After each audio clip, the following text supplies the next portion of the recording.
welcome back to my channel. In today's video I'm going to show you how I made this fall wreath. So if you'd like to learn how, then just keep on watching. For this project you're going to need a metal wreath frame, different variety of ribbons, different color, different texture, different sizes.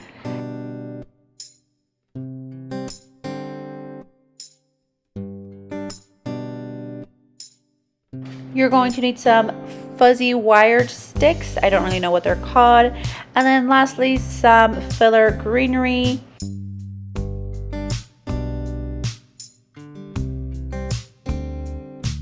Now I started off by cutting all of my ribbon about 6 to 8 inches long. This was probably the most time consuming part because I have to cut each row that I'm using. Again, you can use different types of ribbon, different textures, different widths. I do recommend that you use some ribbon that has wired edges. You can use different colors. You can also use the same color but different patterns or different textures on it. I bought all of my supplies at the Dollar Tree with the exception of the filler greenery. Those I did get from Walmart, but they were 98 cents. Once I have all of my ribbon cut out, I did take the wired sticks and cut those in half as well. Here is all of the materials that I'm going to be using for this specific wreath. So for this specific wreath, I had 2 different typed pattern bunches going. So this was the first one. I laid the widest ribbon first and then the second widest and then so forth. So from widest to thinnest, layered it, bunched it together in the center.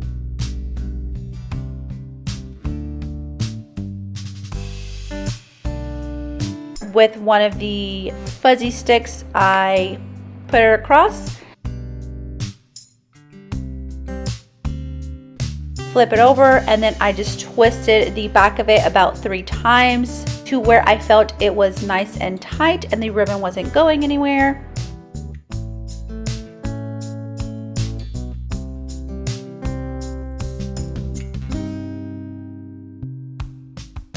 And this is what it should look like when you are done. Super simple, super easy. I did the same with the other style of ribbons that I had. Again, it goes from widest to thinnest ribbon with the widest on the bottom and the thinnest on top. Once they're all layered, I scrunched up the center to make that bow type of effect. Took a little wired stick, put it across the middle, folded it, and done.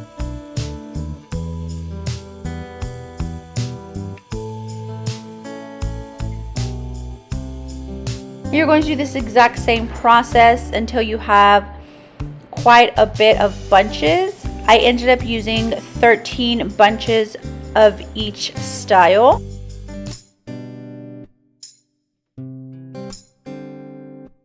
From there, I'm literally going to place the fuzzy stick on top of the wire with one edge on each side. From underneath, I'm going to twist it nice and tight, making sure it is nice and tight there. You can fluff as you go. I fluff as I go, and then I also refluff at the end. As you can see on the wire frame, you have 4 lines to guide by. I stuck with the middle 2. To make it bigger and fuller, you can put bunches on all of the circles. I didn't want this one as big, so I stuck with the middle 2. And I basically just alternated the pattern back and forth. It ended up being where the bunches with the green ribbon were on the closest one to the middle, and then the one with the plaid brown on the second to outer one. Again, just loop it through and then twist it nice and tight. The good thing about using this method is that if you need to move the bunches around, then you can easily slide it on the wire. Even if you move it along the wire, it will not fall off.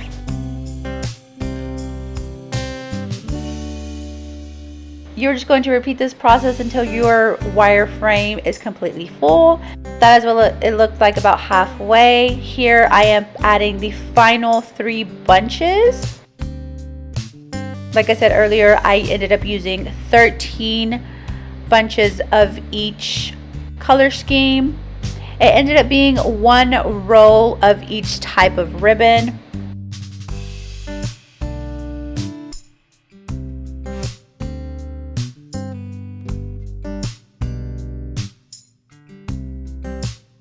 And here is what it looks like once I have tied all of my bunches. There is some spacing or gaps in between, but that's what I have my filler greenery for.